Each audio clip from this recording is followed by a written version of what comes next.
ถ้าทำบ้านนี้ทางสปปลาวเขาก็สิเอิ้นว่าขโมยนะพ่อแม่พี่น้องขโมยเนาะอยากได้ของคนอื่นมาเป็นของตัวเองทั้งที่เรื่องนี้แบบคุยกันจบก็โดนแล้วนะแต่พังนั้นก็ยังบ่จบจักเทื่อเนาะมาสร้างเรื่องก่อกวนจังซั่นจังซี่ให้พ่อแม่พี่น้องทางพังไทยบ่ว่าจะเป็นทหารหรือตำรวจเนาะหาแต่เรื่องมาก่อกวนให้ทหารไทยแล้วก็ตำรวจไทยเนาะเกิดความแบบบ่ไหวแหละบ่ไหวเลยแหละคือแบบนี้แหละบ่ไหวเนาะแต่ละมื้อแต่ละวันพังนั้นก็สิมาก่อกวนบ่เฮ็ดอย่างหนึ่งก็เฮ็ดอย่างหนึ่งพอมารอบนี้ก็ขโมยอันลวดน้ำไปอีกขโมยไปแบบต่อหน้าต่อตานะ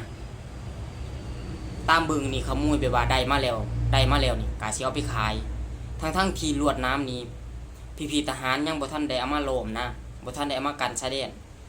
แต่พังนั้นก็อยากได้เนาะเอาไปขายยังเป็นก่อกันอยู่เลยเนาะยังเป็นก่อกันอยู่เลยมันได้ไปแค่ก่อหนึ่งตอนนี้ได้ไปแล้วมันก็จะเอาไปแลกเอาเป็นเงินแล้วก็มาขายซื้อมาเพราะว่าตอนนี้มันอดอยากกันเลยเนาะเพราะว่าอาหารการกินนี่เริ่มขาดแคลนแล้วนะประเทศกัมพูชาเนี่ยอาหารการกินเริ่มขาดแคลนแล้วเนาะเริ่มสิบ่มีอาหารการกินแล้วแต่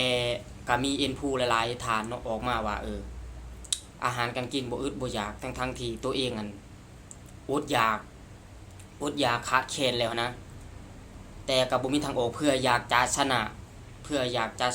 ประเทศไทยเนาะไอ้ข้าได้มาหายแม่นายกรัฐได้มาเจ้าสิไอ้ข้ามึงมาของมึงมึงเอาที่น้องที่ดินมาถ้าเป็นของมึงมึงเอาไปไอ้เหี้ยถ้าเป็นของมึงอะที่น้องที่ดินมึงเอามามึงไม่ใช่เรียกไอ้ของเขาแบบมาทางการไอ้โจร500มึงเอาไปฟังนี่สมัยคือจับลงเกี่ยวกับขมายแต่เป็นภาษาขมายแต่เพิ่งไอ้เพิ่งเสียมออกเปลี่ยนเป็นลำมุกลาที่ช่วยและคุณบริการนี่แต่อนุกรมโรเทียงออกเตะตั้งเช่งมางำติ๊กมาเอาแต่เรา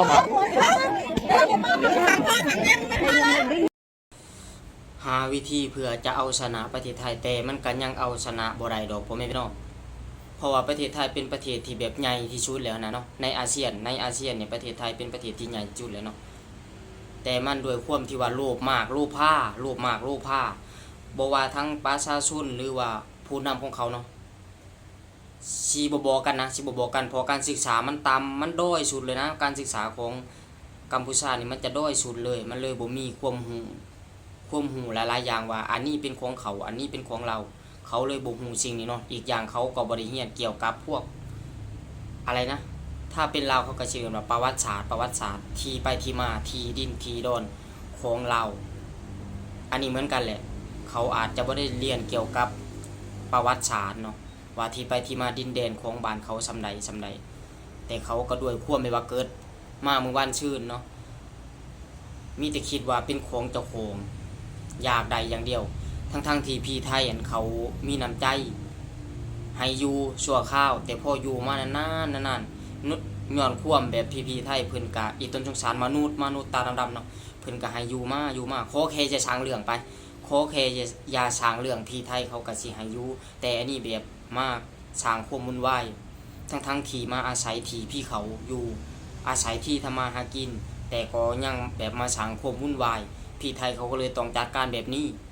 ขนาดจัดการแบบนี้แหละกันยังแบบยังมาก่อกวนเนาะ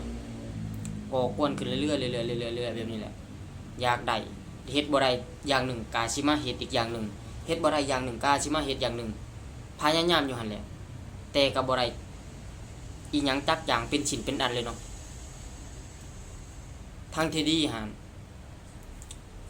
บ้านเฮาก็จนพอแห้งแล้วเนาะเช่าเถอะหาเวลาที่มาทะเลาะกันกับพี่ๆคนไทยนี่ไปทำมาหากินสร้างเนื้อสร้างตัวเนาะหาเงินเขาเฮือนเขาบ้านของตัวเองดีที่สุดไปพังความผู้นำหั่นตัวเองนั่นอดๆอยากๆแต่ละวันนี่เขาแทบบ่ได้กินเพ้อๆนี่มาจักได้กินหรือบ่แต่โดยความคือว่าเลยเนาะโลภมากคำว่าโลภมากเนาะอยากได้ของคนอื่นนี่ละคุณเขามีบุญคุณต่อชุดท้ายก็มาแบบหักหลังเขาเฮ็ดนั่นเฮ็ดนี่และก็พี่คนนี้เนาะพี่ผู้หญิงก็นักสมควรทั้งลูกทั้งด่าทั้งยุงโทรศัพท์แบบ ถ้าอยากได้ที่เจ้าต้องเอาใบสนุดของเจ้ามาดิทั้งๆที่ไปประชาชนคนไทยเขามีสนุดของเขาอยู่แล้วเนาะพี่ๆเขาก็เอาออกมาแจ้งให้เบิ่งอยู่เนาะมีหลายๆคลิปที่เขาอ่านออกข่าวนะแต่ช่องไม่รู้คนนี้เนาะอาจจะอยากดังอาจจะอยากแบบได้เงินจากเจ้านายของตัวเองเขาจ้างก็สิประมาณ8 บาทต่อมือถ้าคนใดเฮ็ดได้นะ ถ้าเฮ็ดบ่ได้ก็บ่ได้ในเงิน8 บาทต่อมือหนึง